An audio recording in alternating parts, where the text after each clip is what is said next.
तो हमारा क्वेश्चन क्या है, find the dimensions of the specific heat capacity, the coefficient of linear expansion alpha, the gas constant.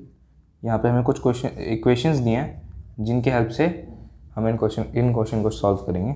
तो पहले ए पार्ट देख लेते हैं, स्पेसिफिक हीट कैपेसिटी, जिसको हम C से रिप्रेजेंट करते हैं।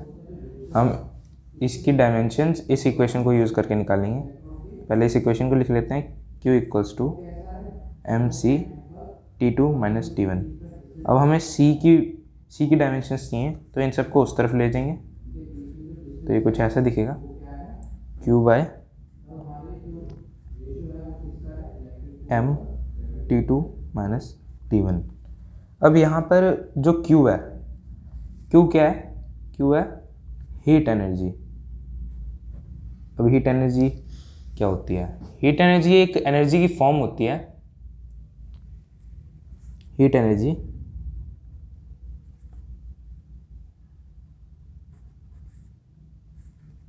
Is form of energy.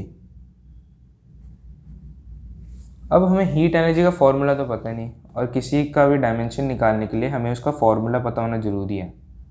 तो हम क्या कर सकते हैं, अब जैसे कोई भी एनर्जी है, काइनेटिक एनर्जी मान लो, काइनेटिक एनर्जी और किसी भी एनर्जी है, तो अल्टीमेटली वो एनर्जी ही, तो उनका जो डायमेंशन होएगा, मतलब चाहे काइनेटिक एनर्जी हो, चाहे पोटेंशियल एनर्जी हो, चाहे हीट एनर्जी हो, साउंड एनर्जी, कोई भी एनर्जी हो, अल्टीमेटली वो एनर्जी ही है। तो मतलब उन सबके डायमेंशन सेम होंगे। तो अगर हम इसका डायमेंशन निकाल लें तो वही डायमेंशन हीट एनर्जी का भी होगा।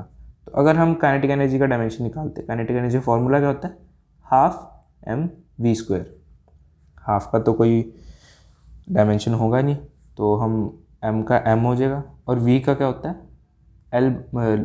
v की यूनिट्स क्या होती हैं, मीटर पर सेकेंड। तो यहाँ पे हमने मीटर पर सेकेंड लिख लिया, यहाँ पे स्क्वायर था।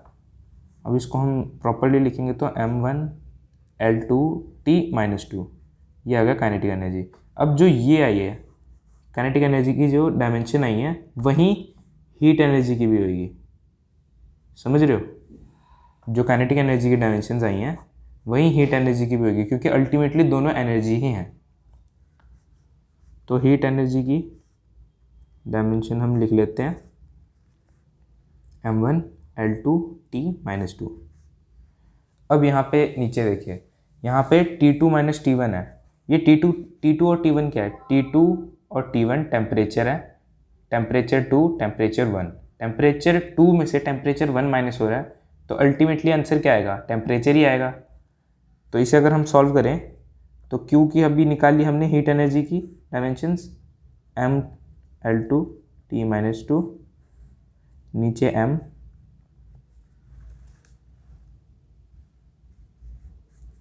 और यहाँ पे अगर T आएगा तो अब T की डायमेंशंस क्या होती हैं, kelvin.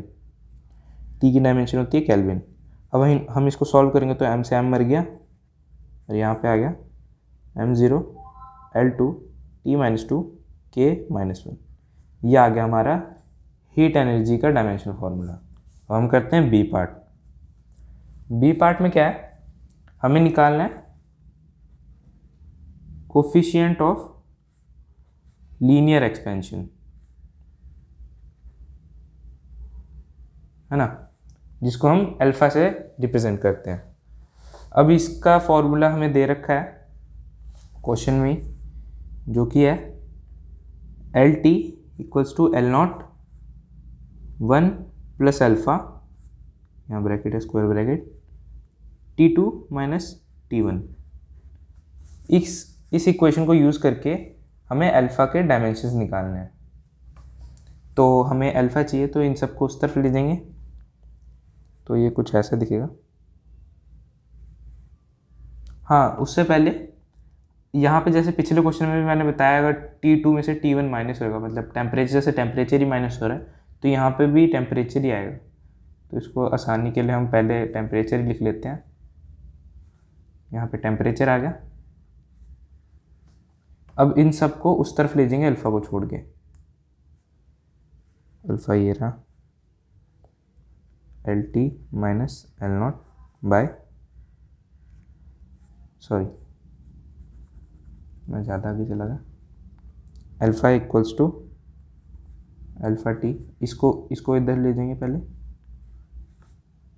L T by L nought minus 1। अब इसको सॉल्व करेंगे तो आएगा alpha equals to L T minus L nought by L nought. यहाँ पे हमने इसका एलसीएम ले लिया तो ये आ गया, और फिर जो ये टी था ये इस तरफ जाएगा तो ये इधर 1/t हो जाएगा। अब इसको सॉल्व करेंगे तो अल्फ़ा इक्वल्स टू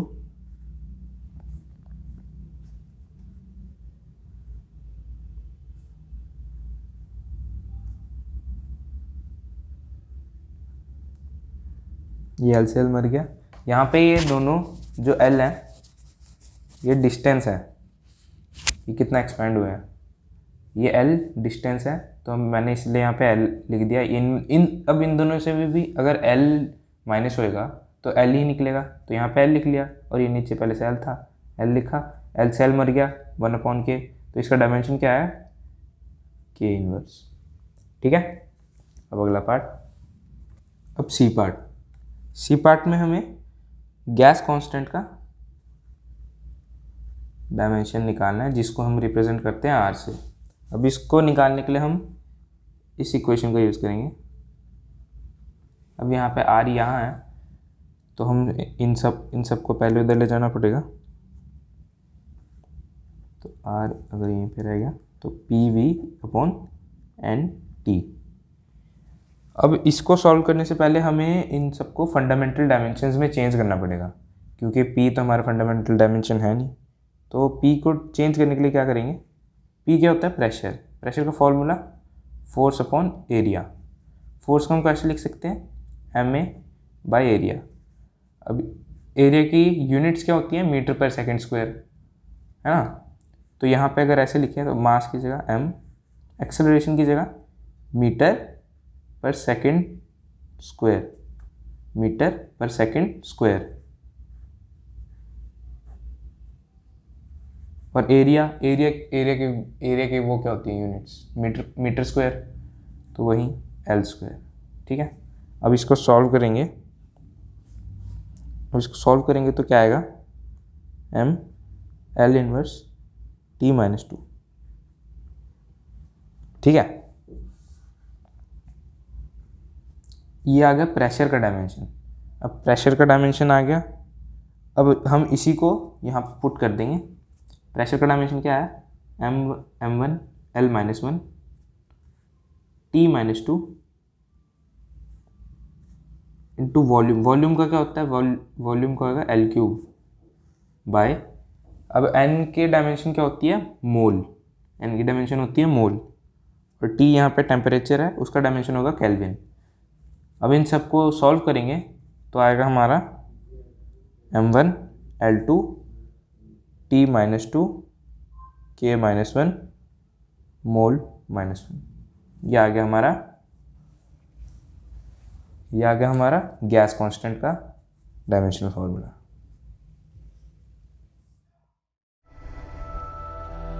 इससे आसान सॉल्यूशन और कहीं नहीं।